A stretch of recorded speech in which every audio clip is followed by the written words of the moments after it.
तीन प्रमेय पढ़ेंगे, तीन कसौटियां पढ़ेंगे, प्रमेय नहीं एक्चुअल में, इनको तीन कसौटियां कहते हैं। देखो ये 3 क्राइटेरियंस होती हैं, एक ए होती है, एक ए ट्रिपल एच को होते हैं, एक साइड होती है और एक होती है आपकी साइड एंगल साइड। इनको आपको समझना है केवल बस। अब यही आप चाहे प्रमेय समझ लो, हालांकि इनको प्रमेय नहीं कहते हैं, इनको प्रमेय नहीं कहते, प्रमेय से निकली हुई तीन कसौटियां हैं। इसको कोण, इसको साइड, भुजा, इसको भुजा कोण भुजा। साइड माने होता है क्या, देखो समझते हो, एंगल माने क्या होता है जानते हो, कोण। तो एंगल माने कोण होता है, कोण, और साइड माने क्या होता है, भुजा। तो इसको हम कहते हैं भुजा। साइड एंगल भुजा, और ये भुजा कोण भुजा, एंगल साइड एंगल है। शांत रहिए। ये तीनों कसौटियां दो त्रिभुजों में लगती हैं, एक त्रिभुज नहीं लगेगी। अभी तक आपने जो बीपीटी पढ़ी, पीछे बीपीटी पढ़ी और कन्वर्स ऑफ बीपीटी पढ़ी, तो केवल एक त्रिभुज में लग जाती थी। बीपीटी और कन्वर्स ऑफ बीपीटी केवल एक त्रिभुज में लगती थी। लेकिन अब जो ये तीन कसौटियां हैं, ये प्रमेय नहीं है, थ्योरम्स नहीं है, तीन कसौटियां हैं, ये लगेंगी दो त्रिभुज में। कितने त्रिभुजों में? मान लो एक त्रिभुज आपको दिया होगा ABC, और दूसरा कोई भी दिया हो, PQR हो, या फिर हम कहते हैं कि DEF हो, कोई भी हो सकता है। मान लो हमने तो ये मान लिया दूसरा त्रिभुज DEF, कौन सा मान लिया? एक त्रिभुज अगर आपका ABC है तो दूसरा हमने कौन सा मान लिया? DEF। अब इन दोनों त्रिभुजों को इन तीन कसौटियों की सहायता से आपको क्या करना होगा? समरूप का है तो सिमिलर, समरूप का है तो ये सिमिलर का साइन होता है। तो है क्या, ये कोण से समरूप कब हो सकते हैं? जब इनके संगत कोण बराबर हो। कैसे कोण बराबर हो? जैसे कोण ए के संगत कौन सा है? D। और संगत कोण कैसे बराबर लेते हैं? साइक्लिक क्रम है, या फिर एंटी क्लॉकवाइज, या एंटी क्लॉकवाइज, या फिर क्लॉकवाइज। एंटी क्लॉक और क्लॉकवाइज क्या होता है समझते हो? जब जिस प्रकार घड़ी की सुई चलती है, घड़ी की सुई की दिशा में अगर हम चले तो उसको हम कहते हैं क्लॉकवाइज। और अगर घड़ी की विपरीत दिशा में चले तो उसको क्या कहते हैं? Anti clockwise. तो घड़ी की सुई इधर को चलती है ना, इधर को चलती है, इधर की चलती है। तो हम इसमें बताओ क्लॉकवाइज चलेंगे, एंटी क्लॉकवाइज? एंटी क्लॉकवाइज चलेंगे, क्योंकि सुनो, एंटी क्लॉकवाइज इसलिए चलेंगे, पहले ए आता है फिर बी आता है, तो इसी प्रकार एंटी क्लॉकवाइज हम इनके एंगल इक्वल करेंगे। तो देखो ए के एंटी क्लॉकवाइज एंगल कौन सा है? D। या हम कह रहे हैं ए के संगत कोण कौन सा है? D। तो ए के संगत कोण है D, तो हम कह देंगे angle A equal to angle D। और एक फिर एंटी क्लॉकवाइज में B के संगत कौन सा है? E। तो हम कह देंगे angle B equal to angle E। फिर C के इक्वल कौन है? या, तो एंगल C इक्वल टू क्या कहते हैं? एंगल। तो अगर किसी त्रिभुज में अगर ये तीन कोण बराबर हो जाए तो हम लिखते हैं by angle angle angle, by angle angle angle, समरूपता कसौटी से, समरूपता कसौटी से, या हम कहते हैं इंग्लिश में कहें तो सिमिलरिटी क्राइटेरियन, सिमिलरिटी समरूपता कसौटी, समरूपता कसौटी से ये दोनों ट्रायंगल बच्चों कैसे हो जाते हैं? ये दोनों ट्रायंगल कैसे हो जाएंगे? समरूप। ट्रायंगल ABC फिर समरूप हो जाएगा आपका D। ये तो आपने समझ ली होगी एंगल एंगल वाली थ्योरम। एंगल वाली थ्योरम क्या कहती है? अगर उनके करेस्पॉन्डिंग एंगल इक्वल हो, मतलब संगत कोण बराबर हो, एंटी क्लॉकवाइज या फिर क्लॉकवाइज, तो वो क्या होते हैं? समरूप होते हैं। किससे? एंगल एंगल समरूपता कसौटी से। अच्छा अब ये देखिए, अब हम सोचते हैं साइड वाला हिसाब। तो साइड वाला भी हिसाब ऐसे है कि उनकी साइड्स का रेशियो, मतलब भुजाओं का अनुपात, भुजाएं बराबर नहीं करेंगे इसमें, भुजाओं का अनुपात बराबर करेंगे, और वो भी एंटी क्लॉकवाइज जैसे किया है। AB के संगत कौन सी है? D। तो हम लिख देंगे AB बाई D। अगला BC तो हम क्या लिख देंगे? BC by. अगला CA बाई। देखो ये भुजाओं का अनुपात बराबर है? तो जब भुजाओं का अनुपात बराबर होता है तो हम लिखते हैं by side side side, by side side side, समरूपता कसौटी से, समरूपता कसौटी से।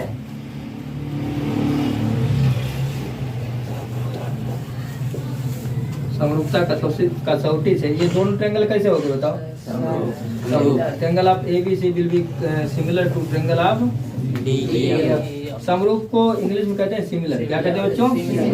अच्छा आप देखो साइड एंगल साइड समझ लो। साइड एंगल साइड क्या है? पहले साइड और फिर एंगल फिर साइड, यानी साइड का साइड के साथ रेशियो बराबर हो, फिर बीच में एंगल आ जाए, फिर साइड का साइड के साथ रेशियो बराबर हो। रेशियो मतलब अनुपात। देखो इधर, जैसे ए बी का रेशियो किससे हो जाए, डी से, तो हम अब साइड साइड समझेंगे, साइड एंगल साइड को समझेंगे। हमने बोला कि पहले साइड का रेशियो बराबर हो जाए, यानी ए बी का रेशियो किसके साथ आ जाए, ए बी बाई डी। समझ पा रहे हो, ये साइड का तो रेशियो बराबर हो गया a B by d anticlockwise. अब फिर इसका बीच का एंगल बराबर हो जाए, देखो ए बी बाई डी के बीच में एंगल कौन सा रहा, ए इक्वल टू डी, कौन सा रहा, ए इक्वल टू, ये नीचे लिख लेंगे। अब फिर साइड का रेशियो हो जाए, यानी ए सी के करस्पॉन्डिंग डी एम, तो यहाँ आप लिखेंगे ए सी बाई डी एम, ऐसे। तो साइड एंगल साइड, तो हो जाएगा बाई साइड एंगल साइड से दोनों ट्रायंगल कैसे हो जाएंगे, यानी triangle a b c will be similar to triangle d. तो आप तीनों विधि हमारी समझ गए होंगे। देखिए इधर ए बी साइड है तो एंगल कौन सा है, ए। इसी का डी अगर साइड है तो एंगल कौन सा है, डी। उसी का समझना अगले में, ए सी अगर साइड है तो एंगल कौन सा है, ए, इसके लिए। और डी एफ अगर साइड है तो एंगल कौन सा है, डी। अर्थात हर रेशियो में एंगल उनके बीच में आ रहा है, साइड्स के बीच में क्या आ रहा है बताओ, एंगल आ रहा है। तो साइड एंगल साइड के दोनों एंगल कैसे हो जाएंगे, समरूप। सही है, side side side, angle angle angle, और साइड एंगल साइड आप लोग समझे। तो क्या इसे नोट करना चाहोगे, नहीं करना चाहोगे तो ठीक है, फिर दो कोण बराबर, ठीक है सर। देखो हमने तुम्हें बताया कि सब इसमें क्या होता है, इन कसौटियों में क्या होता है, जो एंगल है, ट्रिपल साइड है, या एंगल साइड, वो साइड एंगल साइड है, तो उसमें क्या होता है कि या तो तीनों एंगल बराबर करो, या तो तीनों भुजाओं का अनुपात बराबर करो, या फिर दो भुजाओं का अनुपात बराबर करके उनके बीच का एंगल बराबर करो, तब वो दोनों त्रिभुज कैसे होते हैं, समरूप होते हैं। लेकिन आप सुनो, अगर किसी त्रिभुज में मान लो दो एंगल दिए है बराबर, तो तब भी वो त्रिभुज समरूप होते हैं। जैसे कि सुनो, एक त्रिभुज एबीसी है और दूसरा त्रिभुज मान लीजिए पी क्यू आर है, एक त्रिभुज एबीसी है, दूसरा कौन सा है, P Q R.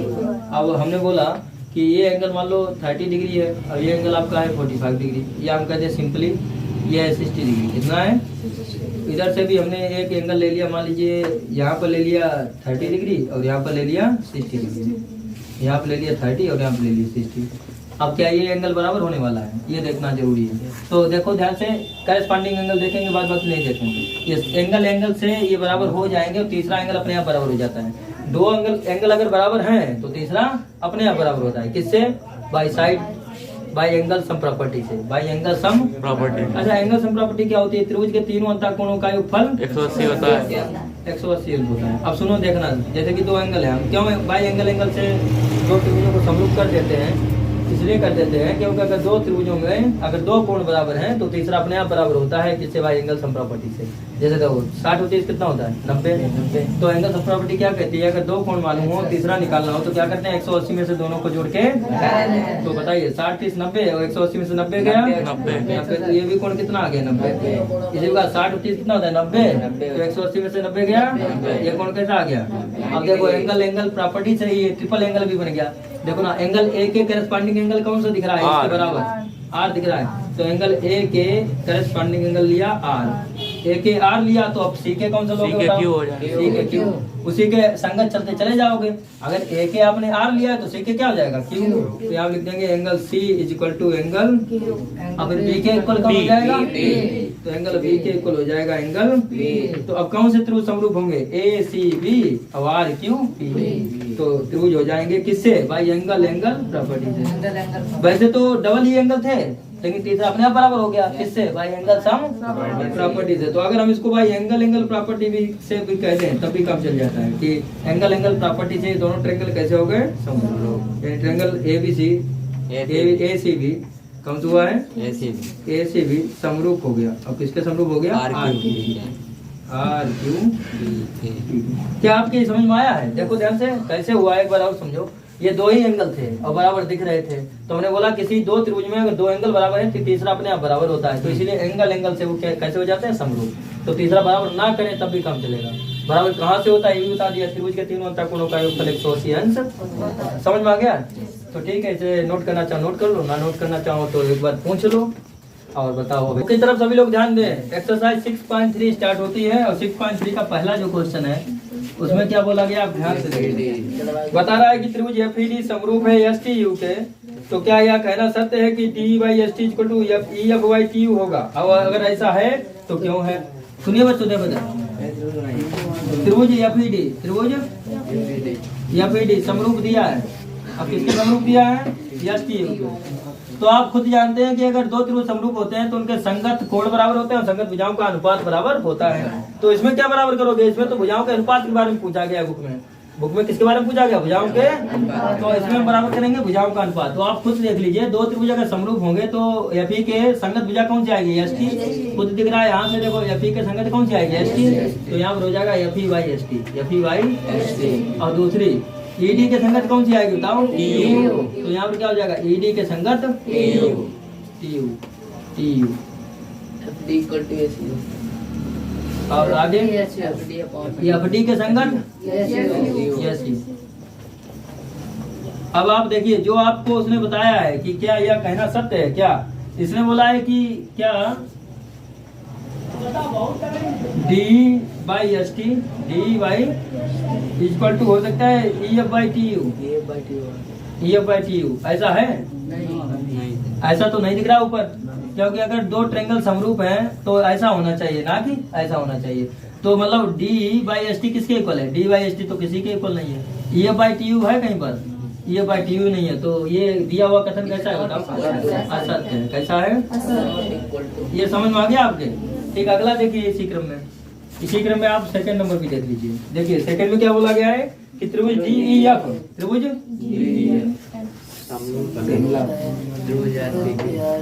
D E F समरूप है किसके? R P Q. अब आप इसमें देखो, डी एफ समरूप है आर पी क्यू के, ये दिया है, ये हमको गलत है, ये हमें दिया है। और इसमें देखो ये भी दिया है। क्या ये कहना सत्य है कि angle D equal to angle r? वो पूछ रहा है कि ये कहना सत्य है कि angle D equal to angle, और दूसरे में ये पूछ रहा है कि angle f equal to angle p, angle f equal to angle p. अब आप खुद देखिए, इसमें एंगल के बारे में पूछा गया है, इसमें साइड्स के बारे में पूछा गया था, इसमें भुजाओं का अनुपात पूछा गया था, तो भुजाओं का अनुपात बराबर करके देख लिया।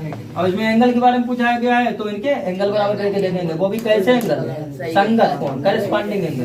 तो बताइए डी के संगत कौन सा है? डी के संगत आर। तो ई के संगत कौन सा है? टी। और एफ के संगत कौन सा है? एफ के संगत है क्यू। तो आप खुद देखिए, जो वो बोल रहा है वो क्या बोल रहा है कि डी इक्वल टू आर है क्या? ये तो सही है, डी इक्वल टू आर है, बट क्या एफ इक्वल टू पी है? एफ इक्वल टू क्यू है, ना कि एफ इक्वल टू पी है। इसने बोला f equal to q, f equal to p है क्या? एफ इक्वल टू पी नहीं है, तो फिर है क्या? एफ इक्वल टू क्यू है बच्चों, एफ इक्वल टू क्यू है। तो फिर दिया हुआ कथन कैसा हो गया बताओ? असत्य हो गया। यहाँ पर आकर के ये गलत हो गया, यहाँ पर आकर के ये कैसा हो गया? गलत हो गया। क्या ये क्वेश्चन आपके समझ में आए हैं? पहले तो ये क्वेश्चन बताया गया है अकॉर्डिंग टू क्वेश्चन नंबर 3 में। तो ए बी के 3 गुनी कौन सी भुजा है? डी। तो यहाँ पर हो जाएगा ए b equal to 3 times of d, a b equal to 3 times of d. और बी सी इक्वल टू कितना हो जाएगा? 3 times of e f, 3 times of e f. फिर उसने ये बोला कि परिमाप भी, इस त्रिभुज का परिमाप भी उस त्रिभुज के 3 गुने के बराबर है। तो बताइए इस त्रिभुज का परिमाप क्या होगा? परिमाप में पूरी माप A B plus B C plus C. तो यहाँ हो जाएगा ए B plus B C plus C. अगले त्रिभुज के 3 गुने के बराबर है परिमाप के। तो इसका पूरा परिमाप देखो, D plus E F plus F D. क्या हो जाएगा? D plus E F plus F D, E F plus F D. अब देखो ए बी की वैल्यू कितनी है? 3D। ए बी की वैल्यू कितनी है? 3D। तो यहाँ कितना रख देंगे बताओ? 3D। और बी सी की वैल्यू कितनी है? 3EF। यहाँ कितना रख दिया हम लोगों ने? 3EF। और प्लस सी हमने ऐसे रखा।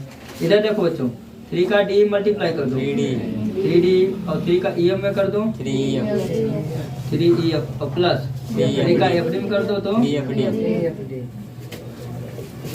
तो आप खुद देखो, ये 3D सेम है, तो ये क्योंकि प्लस आके माइनस वैसे भी कैंसिल होता है, और ये 3EF कैसा है? कैंसिल हो जाएगा, समान है ना। तो CA किसके इक्वल आ गया? खुद बताओ। 3FD के CA इक्वल आ गया है 3FD के। अब आप यही 2 त्रिभुज ले लीजिए जो आपको समरूप करने हैं। कौन से त्रिभुज समरूप करने हैं? त्रिभुज ABC तथा त्रिभुज DEF। देखो इधर, दो समरूप त्रिभुज की संगत भुजाओं का अनुपात कैसा होना चाहिए? बराबर। अगर उन्हें समरूप करना है तो देखिए ए बी के संगत भुजा कौन सी आएगी? डी। ऐसे भी दिख रहा है ए बी की संगत कौन सी है? डी। तो यहाँ होना चाहिए a B by d, a B by इसको बी सी की संगत कौन सी आएगी? तो क्या होना चाहिए? बी सी बाई और सी ए की संगत कौन सी होगी? सी ए बाई। अब देखो ए बी कितना दिया बच्चों? 3D। ए बी कितना है देखो ना, 3D और नीचे तो डी है। बी सी की संगत क्या है? 3EF और नीचे क्या है? EF है। उसी प्रकार सी ए क्या है बताइए? 3FD और नीचे क्या है? FD है कि नहीं है? डी बन जा और EF बन जा और FD बन जा। तो बच्चों देखो 3/1 इक्वल टू 3/1 इक्वल टू 3/। तो ये साइड का रेशियो बराबर हुआ है, मतलब भुजाओं का अनुपात बराबर हुआ है। तो भाई साइड से ये दोनों ट्रायंगल कैसे होगा? Triangle ABC will be similar to triangle of DEF। क्या ये क्वेश्चन आपके समझ में आया है? क्वेश्चन नंबर 4 की तरफ ध्यान दीजिए आप लोग। यदि दो समकोण त्रिभुज में एक त्रिभुज का न्यून कोण दूसरे त्रिभुज के एक न्यून कोण के बराबर हो तो क्या आप कह सकते हैं कि दोनों त्रिभुज समरूप है? और है तो फिर क्यों है? बता रहा है कि दो समकोण त्रिभुज है। कितने? तो समकोण त्रिभुज कैसा बनता है ये तो सबको मालूम होगा। देखो एक लंबवत भुजा डाली जाती है नीचे आधार पर इस प्रकार, तो ये बन जाता है समकोण त्रिभुज। समकोण त्रिभुज की पहचान ये है कि उसमें एक कोण 90 डिग्री होना चाहिए। 90 डिग्री तभी बनेगा जब कोई भुजा बिल्कुल लंबवत पड़ी होगी आधार पर, सही है? तो ये देखो लंबवत पड़ी है तो ये कोण कितने डिग्री का हो गया बताओ? 90 डिग्री। उसने कहा एक कोण न्यून कोण है, तो फिलहाल में 90 डिग्री के अतिरिक्त जितने भी कोण होते हैं वो दोनों न्यून कोण ही होते हैं, दोनों न्यून कोण ही होते हैं। मान लो ये त्रिभुज आपका ABC है, त्रिभुज कौन सा है? ABC। और दूसरा त्रिभुज हमने बना लिया PQR। दूसरा त्रिभुज बच्चों कौन बना लिया हमने? PQR, PQ और R। तो बताइए इसमें कौन 90 डिग्री कौन सा होगा? सीधी सी बात है, जो लंबवत भुजा पड़ती होगी। तो क्यू 90 डिग्री, तो 90 डिग्री अगर क्यू है तो ये दोनों कोण कैसे है? न्यून कोण। तो उसने कहा एक न्यून कोण बराबर है, तो एक न्यून कोण अगर बराबर है और एक समकोण बराबर है तो तीसरा कोण अपने आप बराबर हो जाएगा। हमने बोला था अगर किसी त्रिभुज में दो कोण भी बराबर हो जाए तो तीसरा अपने आप बराबर हो जाता है। किससे बराबर हो जाता है भाई? Angle sum triangle. तो देखिए त्रिभुज ABC और त्रिभुज PQR में क्वेश्चन नंबर 4 देखें तो त्रिभुज ABC और त्रिभुज PQR में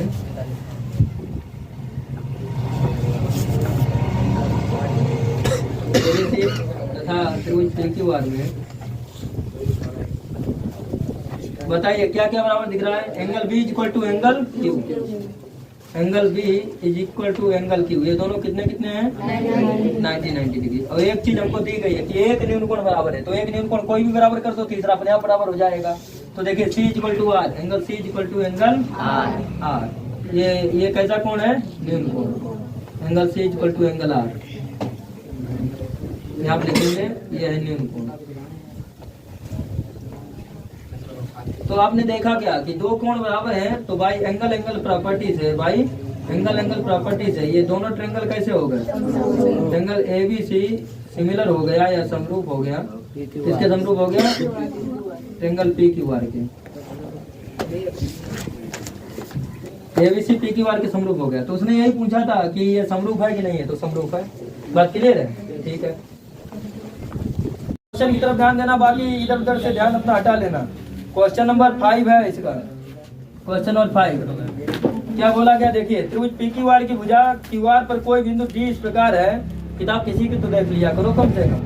त्रिभुज PQR की भुजा QR पर कोई बिंदु D इस प्रकार है। देखो एक त्रिभुज PQR है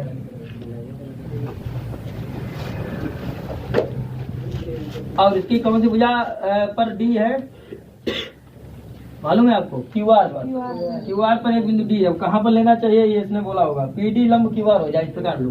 लंब हो जाए तो मतलब बिल्कुल सीधी रेखा पड़नी चाहिए इसे। ये सीधी बिल्कुल रेखा है, टेढ़ी ना होने पाए, तभी ये लंब पड़ेगी। ये लो हमारी टेढ़ी हो जाएगी। चलो ये PD लंब क्या हो जाए? QR हो जाए। फिर क्या बोला है कि क्या PQD समरूप है PD के? ये क्वेश्चन किया गया बच्चों। क्वेश्चन ये किया गया है कि जो PQD है हाँ, similar to triangle of RPD. ये आरपीडी के क्या सिमिलर है? आप खुद देख सकते हैं ये सिमिलर क्या हो सकता है। आप देखो इन्हीं त्रिभुजों में ले लो, त्रिभुज पीक्यूडी तथा त्रिभुज आरपीडी में, त्रिभुज पीक्यूडी और त्रिभुज आरपीडी में, पीक्यूडी तथा त्रिभुज आरपीडी में क्या देखने को मिलता है? देखो पीक्यूडी आरपीडी में क्या देखते हो? P Q D R P D दोनों में तो 90 तो दिख गया। देखो 90 का सिंबल है, लंबवत साइड पड़ती है तो इसका मतलब होता है दोनों इधर उधर 90 डिग्री है। तो इसका मतलब डी और डी एंगल, इधर से देखें पीक्यूडी में भी डी और उधर से देखें पीआरडी में भी डी, यानी दोनों में डी और डी कितना हो गया? 90 डिग्री। एक तो एंगल दिख गया कि इधर भी डी एंगल और उधर भी डी एंगल, ये दोनों एंगल कितने कितने हैं? बट एक एंगल और ढूंढो, तब जाकर एंगल एंगल सब प्रॉपर्टी से कैसे होंगे? समरूप होंगे। तो पी कॉमन, अरे ऐसे थोड़ी पी कॉमन हो जाएगा, ये तो हाफ हो जाएगा ना, ऐसे सीधे पड़ेगा। एंगल के सर जी आपने एक बार दबाया था स्कूल में तो आप वो उसने कहा था उसमें समझ विभाजित करते हैं, इसमें ये तो नहीं कहा समझ विभाजित करते हैं, तो अपने आप से लंबू पड़ी है। तो इसलिए देखो इधर एक ही चीज बराबर हुई है, तो जब एक चीज बराबर हुई तो हम क्लियर रूप से नहीं कह सकते कि पीक्यूडी समरूप है आरपीडी के। यहाँ लिख देंगे since d equal to d 90 degree है बट अदर एंगल जो है वो इक्वल नहीं है। अर्थात देखो ना क्यू इक्वल है पी के, ना क्यू इक्वल है एंगल पी के। सुनो इधर देखो, पी ना पी इक्वल है एंगल आर के, ना पी इक्वल है एंगल आर के, अब एंगल डी तो एंगल डी है बट दो एंगल तो इक्वल नहीं है। तो फिर जब दो एंगल इक्वल नहीं है तो इसलिए त्रिभुज पी क्यू डी समरूप नहीं है आरपीडी के। त्रिभुज पी क्यू डी समरूप त्रिभुज आरपीडी नहीं है।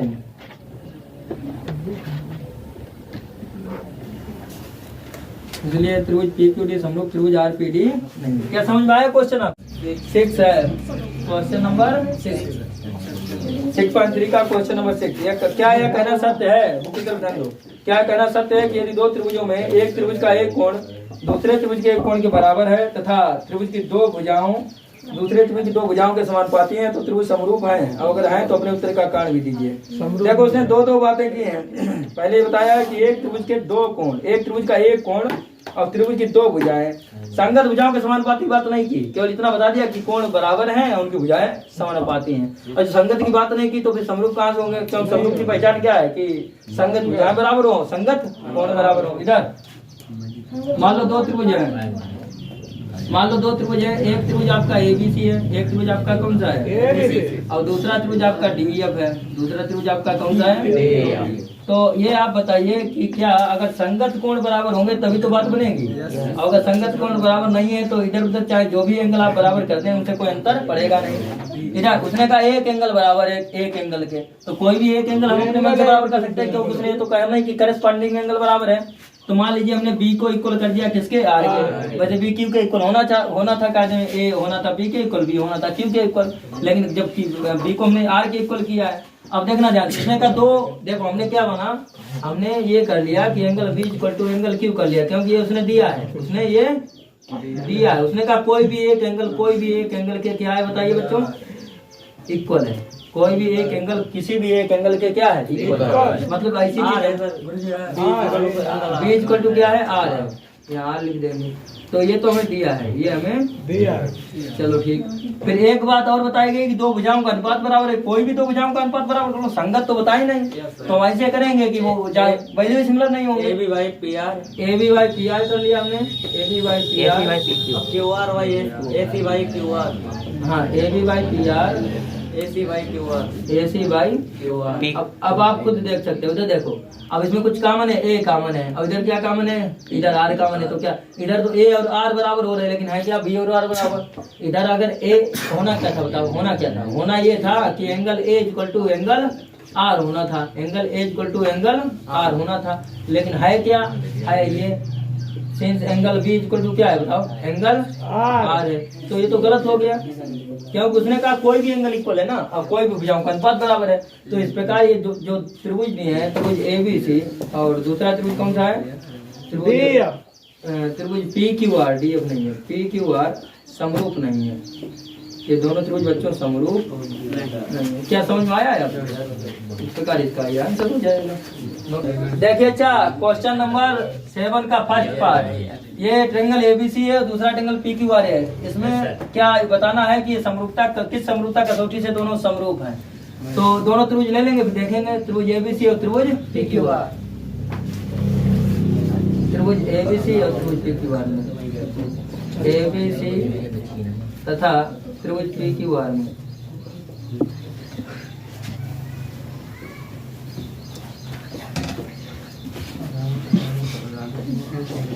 इधर देखिए बात है ना, एक एक करस्पॉन्डिंग एंगल कौन सा है? पी। तो क्या हो जाएगा? Angle A equal to angle, क्या ये बराबर है? यस। कितने कितने हैं? 60। फिर सी के करस्पॉन्डिंग एंगल कौन सा है? आर। तो सी इक्वल टू आर क्या बराबर है? Yes sir. कितने कितने? 40। बहुत अच्छी बात। फिर बी के करस्पॉन्डिंग एंगल कौन सा है? क्यू। तो angle B equal to angle Q, क्या ये बराबर है? Yes sir, 80 degree. कितने कितने? 80 डिग्री। तो बाई एंगल सिमिलरिटी क्राइटेरियन से बाई एंगल समरूपता कसौटी, एंगल समरूपता कसौटी से या सिमिलरिटी क्राइटेरियन कुछ भी कर दो, समरूपता कसौटी, समरूपता कसौटी से, त्रिभुज एबीसी कसौटी से बच्चों बातें नहीं। ये त्रिभुज एबीसी सिमिलर टू त्रिभुज पीक्यूआर। हाँ, त्रिभुज ABC, triangle ABC similar to triangle PQR. ये हो गया। दूसरा आप देख लो इसी क्रम में दूसरा देखो, सेकंड पार्ट इसका। आप ये बताइए, इसमें क्या है? साइड्स है, इसमें क्या था? एंगल था। तो इसमें क्या होगा? साइड इसका रेशियो इक्वल होगा, मतलब भुजाओं का अनुपात। तो कहाँ से शुरुआत करोगे? ए बी के पान में क्या लाओगे बताओ? क्यूआर। चलो यही दो त्रिभुज लेते हैं। कौन कौन से? एबीसी। अभी त्रिभुजों का कोई निश्चय हुआ? नहीं। क्योंकि इधर से एबीसी चलेगा, फिर इधर से क्यूआर पी, ऐसे लोगे, ऐसे लोगे ना। तो त्रिभुज एबीसी और त्रिभुज क्यूआर। चलो ठीक, निश्चित हो गया। त्रिभुज एबीसी तथा त्रिभुज क्यूआर पी में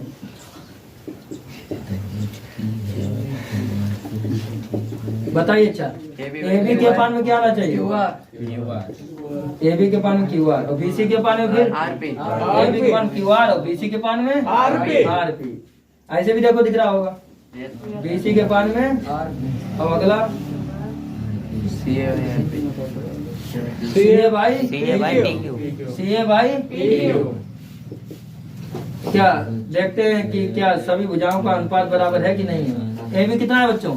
एबी 2 और क्यूआर 4 और बीसी कितना है? 2.5 और आरपी 5 पॉइंट हटाया तो 0 बुलाया। सीए कितना है? 3 और पीक्यू 6 देखना चाहिए। 2 बन जा, 2 2 जा, 25 बन जा, और 25 2 जा 50, 3 बन जा, 3 2 जा 6। तो देखो इधर 1/2 equal to 1/2 equal to 1/2। Therefore by side similarity criterion, किससे? बाय साइड समरूपता कसौटी से, समरूपता या सिमिलरिटी क्राइटेरियन लिख दो।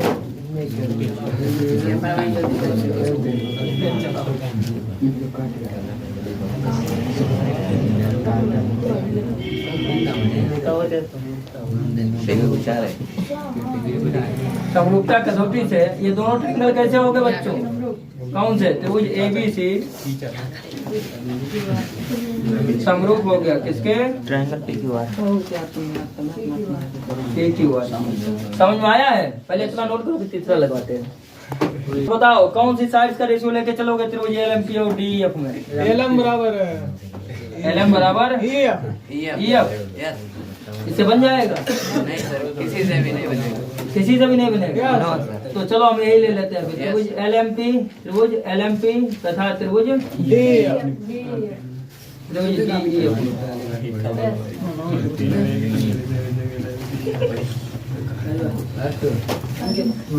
इधर देखो, इधर एलएम के अपान में क्या आना चाहिए? एलएम के अपान में आना चाहिए डी। इधर और पी एमपी के अपान में क्या आना चाहिए? एमपी के अपान में आना चाहिए ईएफ इक्वल टू, बात है नहीं, और PL by FD।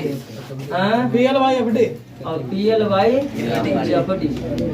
PL के अपान में आना चाहिए FD। अब देखते हैं क्या बराबर होगा।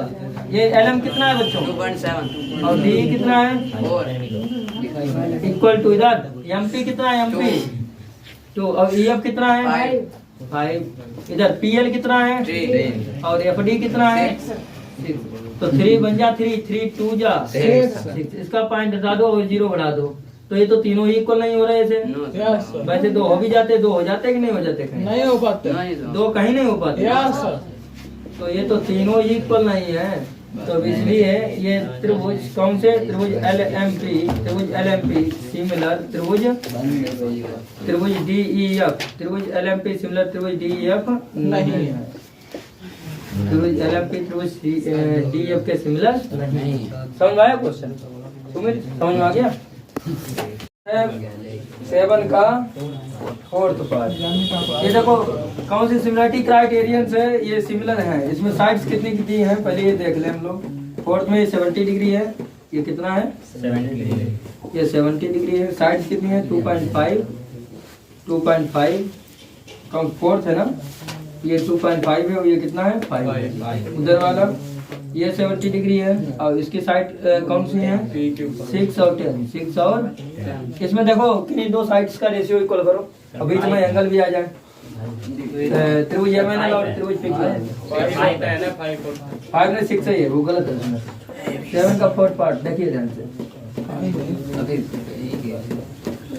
कौन सा रेशियो इक्वल करोगे बताओ देखो ऐसा होता है हमने तो पीछे बताया था अगर ये एंगल है तो एंगल की भुजाएं देखते हैं किसकी भुजाएं देखते हैं तो MNL है तो MN के बीच में ये बता फिर ये एंगल की दो भुजाएं हैं करस्पॉन्डिंग एक ये और एक ये तो उसमें इस एंगल में ये वाली दो भुजाएं हैं तो करस्पॉन्डिंग भुजाएं लेनी चाहिए ना तो MN के साथ फिर कौन सी आनी चाहिए बताइए PQ आनी चाहिए कायदे में तो अगर इसके साथ लें तो इसके साथ ML के साथ QR आनी चाहिए तो उल्टा हो जाएगा बन ही नहीं पाएगा कैसे चलोगे ऐसे चलें ऐसे चलोगे तो ऐसे चलना पड़ेगा ऐसा तो फिर MN के अपान में क्या आना चाहिए PQ और इस ML के अपान में क्या आना चाहिए फिर अगर ऐसे चलोगे तो ऐसे चल करके ये बनेगी जा करके है और इसमें अगर इधर से चलोगे या इधर से चलोगे किधर चलना चाहोगे ऐसे चल रहे तो देखो ध्यान से त्रिभुज MNL तथा त्रिभुज PQR में त्रिभुज MNL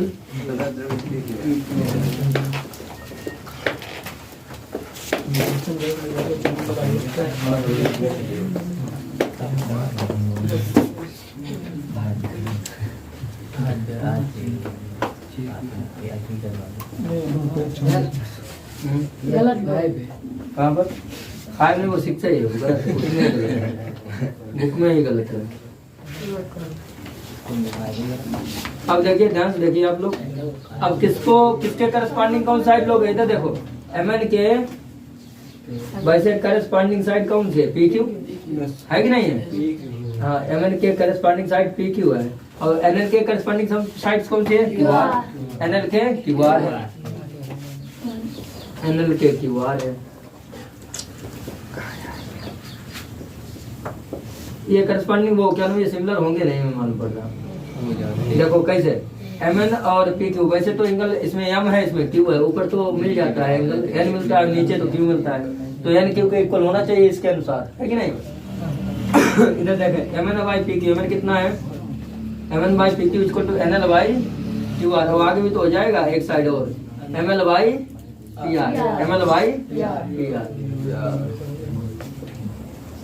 ML बाई PR अब तुमको निर्भर करता है कि तुम कौन सी साइड से लोगे चलिए कैसे हम लोग इस प्रकार चले ना हाँ अब कौन साइड लेना चाहूंगे जिसकी भुजाएं मालूम हो बताइए MN कितना मालूम है 2.5 PQ कितना मालूम है 6 और इक्वल टू क्या NL मालूम है नहीं मालूम क्या QR मालूम है नहीं मालूम ML कितना मालूम है 5 और PR कितना मालूम है PR तो मालूम ही नहीं है अब देखो ध्यान समझना इसमें एंगल की बात करें तो एंगल M ऊपर आ रहा है तो वो तो बात सही है एंगल M है QR 10 दिया है QR यहाँ पर 10 दिया है लेकिन NL तो नहीं मालूम है एक चीज मालूम तो एक चीज नहीं मालूम वही तो बात बताना चाहते हैं लोग। इसमें देखो ऊपर एंगल कौन सा आ रहा है, ऊपर एंगल आ रहा है एम और नीचे एंगल कौन सा आ रहा है पी है। यस ऊपर एम, इसमें देखो ऊपर कौन सा एंगल है एम, नीचे नीचे कौन सा है, तो क्या एम पी के इक्वल है, नहीं ये भी नहीं है। ऊपर वाला भी नहीं दिख रहा, नीचे वाला भी नहीं दिख रहा, तो क्या है सिमिलर है, नहीं तो त्रिभुज MNL सिमिलर नहीं है, त्रिभुज MNL सिमिलर त्रिभुज PQR नहीं है।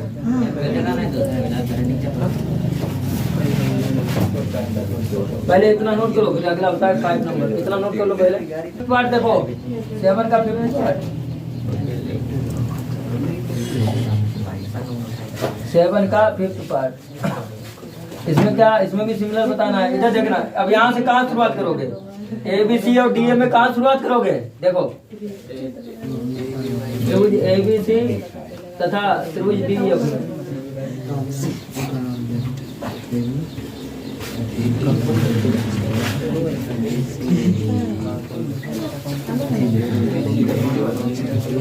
देखिए ना, बातें बंद करो। ये कहाँ शुरुआत करोगे इसमें, ताकि एंगल भी आ जाए बीच में और साइड्स का रेशियो भी आ जाए, मतलब भुजाओं का अनुपात भी आ जाए। तो कहाँ शुरुआत करोगे बताओ, कहीं से भी शुरुआत नहीं हो सकती, क्यों उल्टा ही पड़ेगा। इधर AB बाई अगर स्टार्ट करें तो क्या होना चाहिए, AB बाई D होनी चाहिए। DF से करोगे तो ऐसे ना करो, फिर ऐसे करो जी कौन AB बाई D और उधर BC बाई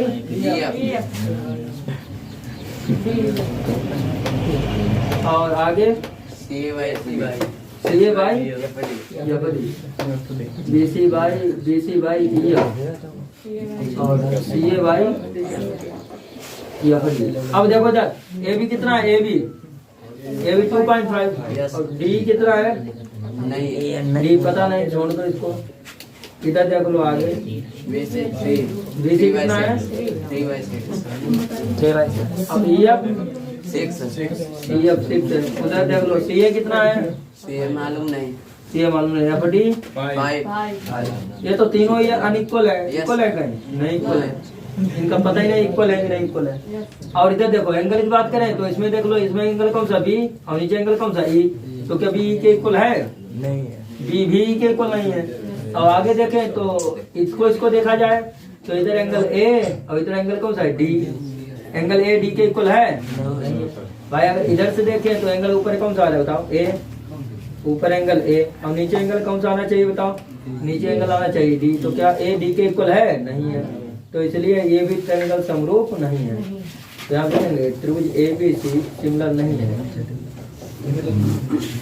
किसका नहीं है, DEF के। त्रिभुज ABC सिमिलर नहीं है त्रिभुज DEF। अच्छा इसी क्रम में नेक्स्ट भी देख लो, इधर ये वाला देख लो, त्रिभुज DEF और त्रिभुज PQR में, त्रिभुज DEF और त्रिभुज PQR 6 नंबर, त्रिभुज DEF तथा त्रिभुज PQR में। अगर DEF और PQR में देखें तो एक एंगल बराबर नहीं दिख रहा है, दिख रहा कहीं, तो बहुत बाई एंगल सब प्रॉपर्टी से बराबर हो जाएगा। इधर देखना थोड़ा, एंगल कौन सा एंगल सब प्रॉपर्टी से निकल सकता है बताओ, इधर से F और इधर से P। तो पहले तो इनको देख लो, DEF में D के इक्वल क्या होना चाहिए, P, D के इक्वल क्या होना चाहिए। किसी त्रिभुज में दो कोण वालों तीसरा निकालो तो क्या करते हैं बताओ, भाई एंगल 180 में से घटाते हैं, तो 8 7 15 150 और 180 में 150 गया तो 30, ये 30 आ गया। उसके बाद 8 3 11 110 और 180 में 110 गया तो ये कितना आ गया, 70। अब आप देख लीजिए इनके करस्पॉन्डिंग एंगल इक्वल होंगे।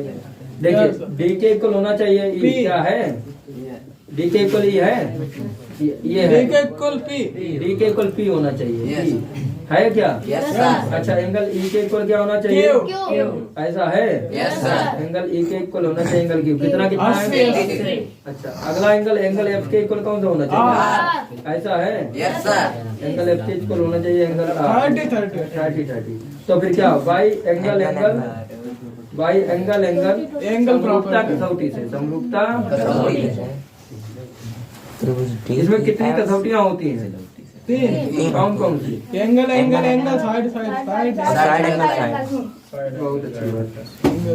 तो ये जो है एंगल समरूपता कसौटी से ये दोनों ट्रायंगल बच्चों कैसे हो जाएंगे समरूप।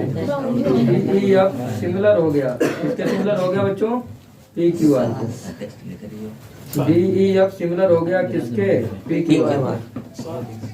तो यही हमें बताना था, समझ आई बात? इसे नोट कर चलो मुंह बंद करो, किताब की तरफ ध्यान दो। क्वेश्चन नंबर 8, क्वेश्चन नंबर 8 देखो क्या बोला गया है, बातें बंद कर दो। त्रिभुज पी क्यू आर एमएसटी में दो त्रिभुज है, एक त्रिभुज पी क्यू आर है और एक एमएसटी है। उसमें एंगल पी कितना दिया है 55 डिग्री। अकॉर्डिंग टू क्वेश्चन देखें तो एंगल पी कितना दिया है 55 डिग्री। उसके बाद देखो एंगल क्यू कितना है 20। आगे कौन सा एंगल है, एंगल एम कितना दिया है 100 डिग्री। तो क्या बोला गया एंगल एस कितना है 25 degree.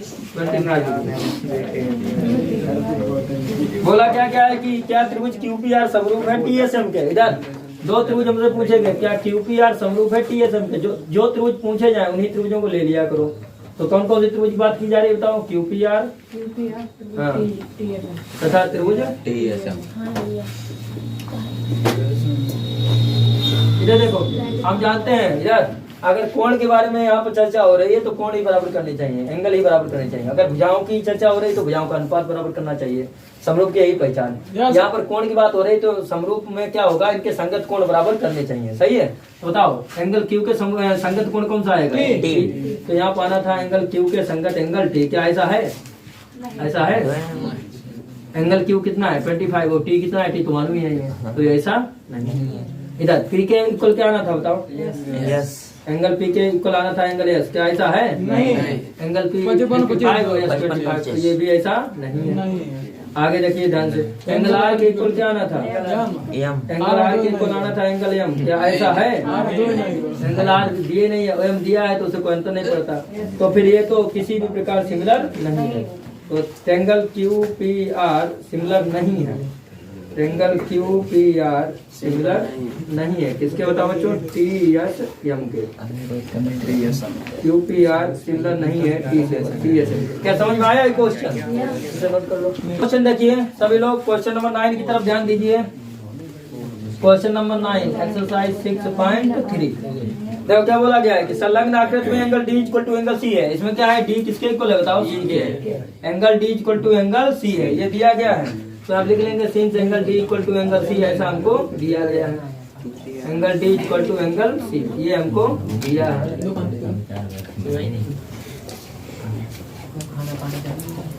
Angle D equal to angle C हमको दिया है। फिर क्या बोला गया है देखो ध्यान से। बोला गया अगर ऐसा सत्य है तो क्या त्रिभुज एडी समरूप है सीबी के। तो जो हमें समरूप बताने हैं वो कौन कौन से बताने हैं, त्रिभुज एडी समरूप एडी तथा त्रिभुज एसीबी। इन दोनों त्रिभुजों के बारे में देखना है, त्रिभुज एडी और त्रिभुज एसीबी। इधर देखो इधर ये तो दिया ही है, एडीसी में डी आ गया और एसी में सी आ गया। इधर देखो विराट एडी में डी आ गया और एसी में सी आ गया। तो एंगल डी किसके इक्वल हो गया बताओ एंगल सी के। ऐसा हमको दिया भी है, ये हमको दिया भी है। कहाँ पर एसी की जगह क्या होगा यहाँ पर एसी बी है। चलो ठीक। इधर देखो एडी में डी आया और एसीबी में सी आया।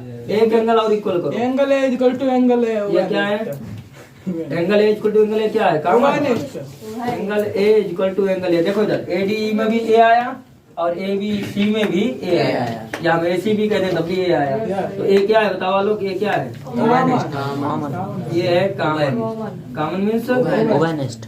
तो भाई एंगल प्रॉपर्टी से भाई एंगल प्रॉपर्टी से ये दोनों ट्रायंगल कैसे हो गए कौन कौन से। Triangle A D E similar to triangle of A C B. A D similar हो गया बच्चों, किसके साथ सिमिलर हो गया है ए सी बी। समझ में आया है। बुक की तरफ ध्यान दो आप लोग। बोला गया है कि आकृति में ओडीसी समरूप है ओबी एक है। ये जो ओडीसी है किसके समरूप है ओबी। अगर ये ओडीसी ओबी के समरूप है तो इनके संगत कोण कैसे होंगे बराबर। अब संगत कोण ही बराबर करेंगे, कोण के बारे में ये सब चर्चा हो रही है। ठीक आगे क्या बोला गया है कि बीओसी 125 डिग्री है। बीओसी 125 डिग्री है। अगर ये देखो, अगर ये BOC 125 डिग्री है तो इसमें लीनियर पे एंगल प्रॉपर्टी लगा सकते हैं पूरी। देखो ना, ये सीधी लाइन है Yes. तो लीनियर पे एंगल प्रॉपर्टी से एंगल निकल आएगा। निकल आएगा।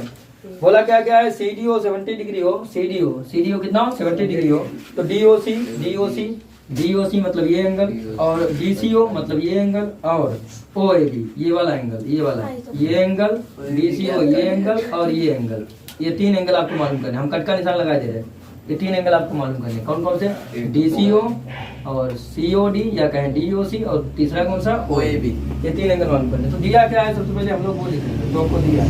हालांकि इसमें दिया है नहीं लिखेंगे, इसमें तो सोल्यूशन डायरेक्ट स्टार्ट है कि नहीं, दिया है उसमें लिखते हैं जिसमें हमें सिद्ध करना होगा। क्वेश्चन नंबर 10 में ऐसा कुछ नहीं है, सिमिलर दिया है, क्या सिमिलर दिया है उसको देख लेते हैं। ODC सिमिलर है, ODC सिमिलर है, बताओ ODC किसके सिमिलर है, OB है।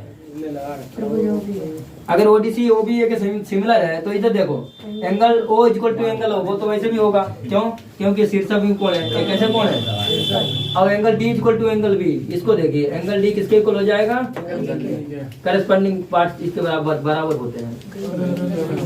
और एंगल C किसके इक्वल होगा, angle D equal to angle B हो गया। इधर से एंगल D अगर 70 डिग्री है तो B भी कितना हो गया बताओ, ये बात क्लियर हुई। तो ये दोनों 70 हो गए, क्यों, क्योंकि ये पहले से ही सिमिलर है, ठीक। और इधर देखो C किसके इक्वल है, A के, तो C तो मालूम नहीं ना, A मालूम है, तो ये तो निकालना ही है फिलहाल में।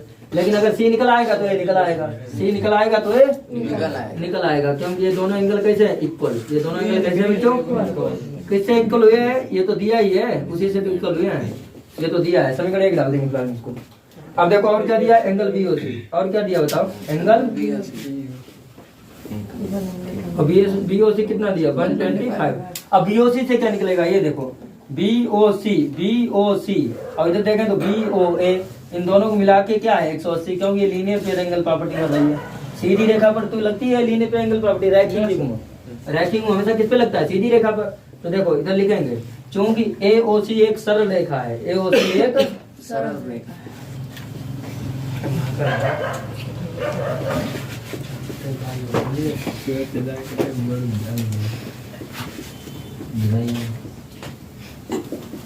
अगर AOC सरल रेखा है तो इसलिए क्या हो जाएगा बताइए, इसलिए angle of BOC, angle of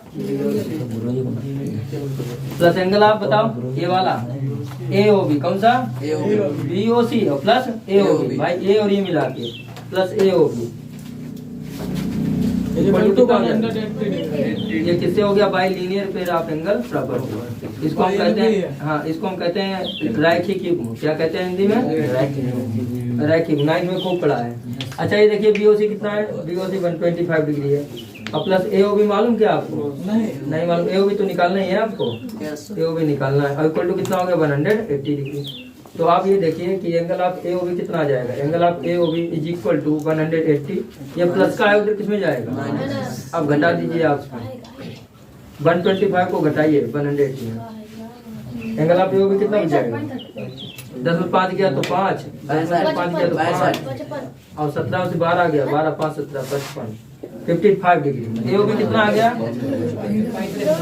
इधर देखो इधर, AOB कितना आ गया 55 डिग्री। और आपको AOB निकालना था और आपको COD भी निकालना था। तो देखो अगर ये 55 है तो COD अपने आप 55 हो गया। कहो क्यों, वर्टिकली पोजीशन। तो यहाँ पे लिखेंगे चूंकि angle of AOB, angle of और इक्वल टू क्या है, एंगल ऑफ COD। ये कैसे एंगल है बताओ, वर्टिकली अपोजिट एंगल। इसलिए अगर एक भी 55 डिग्री है, एक 55 डिग्री है तो दूसरा अपने आप 55 डिग्री हो जाएगा। क्यों हो जाएगा, क्योंकि it is a vertically opposite angle. अच्छा अब आप ये देखिए, दो एंगल हमें मालूम होंगे। किसी त्रिभुज में अगर 2 एंगल मालूम हो, तीसरा निकालना हो तो क्या करते हैं, एंगल की प्रॉपर्टी लगाते हैं। तो त्रिभुज ODC में, त्रिभुज ODC में by angle sum property, ODC में कौन प्रॉपर्टी लगा दे, तो एंगल सम प्रॉपर्टी कहती क्या है, किसी त्रिभुज में अगर 2 कोण मालूम हो, तीसरा निकालना हो तो 180 में से वो दोनों जोड़ करके हम घटा देते हैं। तीसरा कौन सा निकालना है, DCO का हो या OCD का हो, तीसरा DCO निकालना फिलहाल में। कौन सा निकालना, कैसे निकलेगा, 180 में से 2 जोड़ घटा देंगे। कौन से 2 जोड़ घटा देंगे बताइए, 180 में से 2 जोड़ घटा देंगे जो मालूम है, कितना कितना मालूम, 70 डिग्री और प्लस 50, इनको जोड़ो कितना होता है 125, हाँ 125 ही होगा। और 180 में से 125 निकल गया, अब आप खुद देख सकते हैं, अगर ये 55 आ गया है ना, अगर ये 55 आ गया है तो ये भी 55 हो गया, क्योंकि ये इक्वल है। कहाँ से इक्वल है? समीकरण 1 से। यहाँ लिखेंगे समीकरण 1 से